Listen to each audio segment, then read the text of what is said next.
হে কৃষ্ণা, আজ আমি আপনাদের দর্শন করাবো যে কিভাবে তুলসী কাষ্ঠের প্রদীপ ভগবানকে নিবেদন করতে হয়, আর কিভাবে তুলসী কাষ্ঠের প্রদীপ তৈরি করতে হয়, কিভাবে ভগবানকে নিবেদন করতে হয় এবং তুলসী কাষ্ঠের প্রদীপ পুড়ে গেলে কি হয় এবং এই প্রদীপ কারা কারা ভগবানকে নিবেদন করতে পারবেন।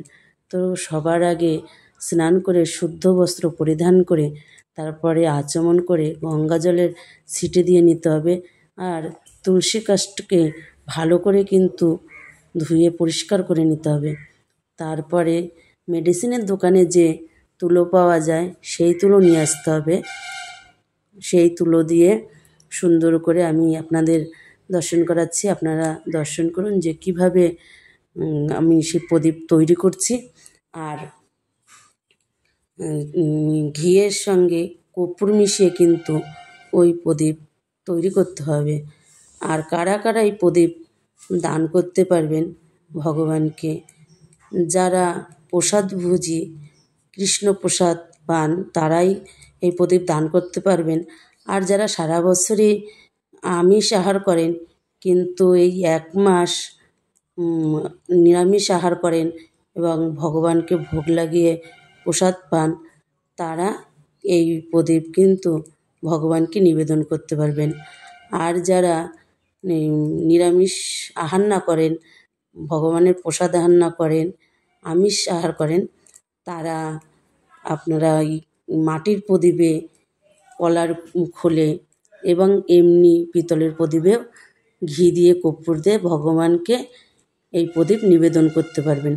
তো তুলসী কাষ্ঠের প্রদীপ প্রথমে ভগবানের চরণে 4 বার, নাভিতে 2 বার, মুখমণ্ডলে 3 বার এবং সর্বাঙ্গে 7 বার ঘোরাবেন। তারপরে কিন্তু গুরু পরম্পরাকে এই প্রদীপ দান করবেন। প্রসাদী প্রদীপ গুরু পরম্পরাকে আপনারা দান করবেন। আগেই কিন্তু ভগবানকে নিবেদন না করে কখনোই কিন্তু তুলসী কাষ্ঠের প্রদীপ গুরু পরম্পরাকে দান করবেন না। কারণ ভগবানের প্রসাদ, মহাপ্রসাদে কিন্তু গুরু পরম্পরাকে নিবেদন করা যায়। হরে কৃষ্ণা, সকলেই এই প্রদীপ দান করবেন। এই তুলসী কাষ্ঠের প্রদীপ দান করলে 1 লক্ষ প্রদীপের দান করার ফল লাভ করতে পারবেন।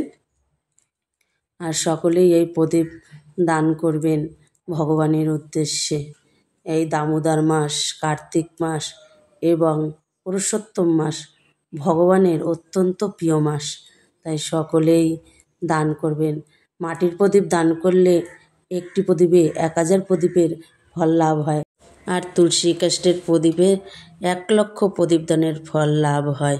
আর তুলসী কাষ্ঠ পুড়ে গেলে কোনো অপরাধ হয় না, কারণ ভগবানের প্রীতির জন্য তুলসী কাষ্ঠের প্রদীপ নিবেদন করা। হরে কৃষ্ণা, রাধে রাধে।